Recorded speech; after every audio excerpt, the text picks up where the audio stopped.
আপনি রাস্তায় হাঁটছেন বানরের মূর্তি নিয়ে, বানরের সাথে আপনার কি সম্পর্ক? বানরের সাথে বাঙালি সংস্কৃতির কি সম্পর্ক? আমরা কি বানর থেকে আসছি? তাহলে বানরের মূর্তি আমি হাঁটে নিয়ে হাঁটবো কেন? বানর থেকে আসছে কারা? ওই যে শনিবারে যারা মাছ ধরতে নিষেধ করা হয়েছিল তারপরে মাছ ধরেছে, আল্লাহ পাক বলছেন ওদেরকে বানর বানিয়ে দিয়েছে। জানেন না এটা? একটা প্রজন্মকে আল্লাহ বানর বানিয়ে দিয়েছিলেন, কোরআনে দলিল আছে। আমরা কি সেই প্রজন্ম? বানরের মূর্তি নিয়ে রাস্তায় হাঁটবো কেন? কেন আপনি পেঁচার সাথে আপনার কি সম্পর্ক?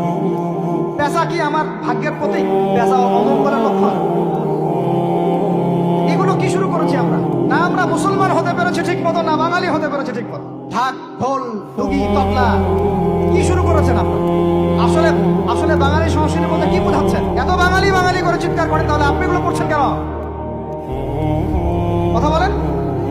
আমাদের বাপ দাদারা বাঙালি ছিলেন, খাঁটি বাঙালি, তাহলে আমরা কেন এখন জয়ীফ বাঙালি হলাম কেন? জাল বাঙালি হলাম?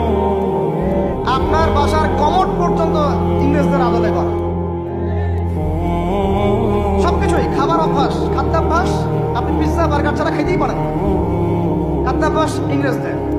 তারপরে খাওয়া হালাল না হারাম সেটা প্রশ্ন করছি না আমি। আপনি প্যাশনেট না তো আমাদের সংস্কৃতি নিয়ে? আমাদের সংস্কৃতির মূল জায়গাটা কই?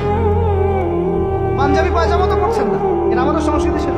সংস্কৃতি দেখেন, সংস্কৃতি কি ছিল আমাদের?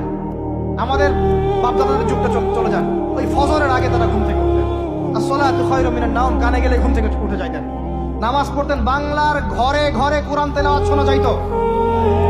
এখন কি শোনা যায়? ফজরে পুরা ঘুম। প্রথম কাতারে আপনি যে কটা মানুষকে পাবেন তার মধ্যে 90% দাড়ি পাকা যুবকদেরকে আপনি পাবেন।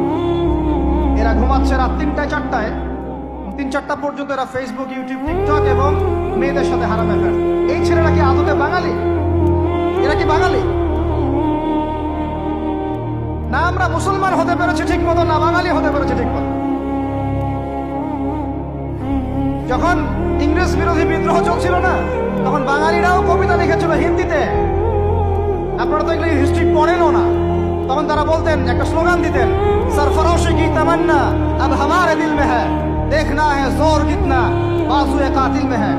বুঝেন না এই কথা? আমাদের মনের মধ্যে এখন সরফরোশি কি তামান্না, স্বাধীনতার চেতনা আমাদের মনের মধ্যে এসেছে।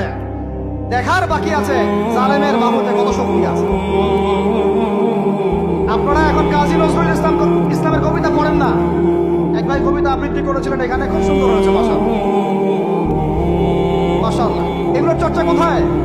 সংস্কৃতি নিয়ে যে আমরা এত বড়াই করি, বলেন বাঙালির সংস্কৃতির চর্চা কোথায়? কাজী নজরুল ইসলামের কবিতা আমরা আমাদের পাঠ্যপুস্তকে পড়েছি।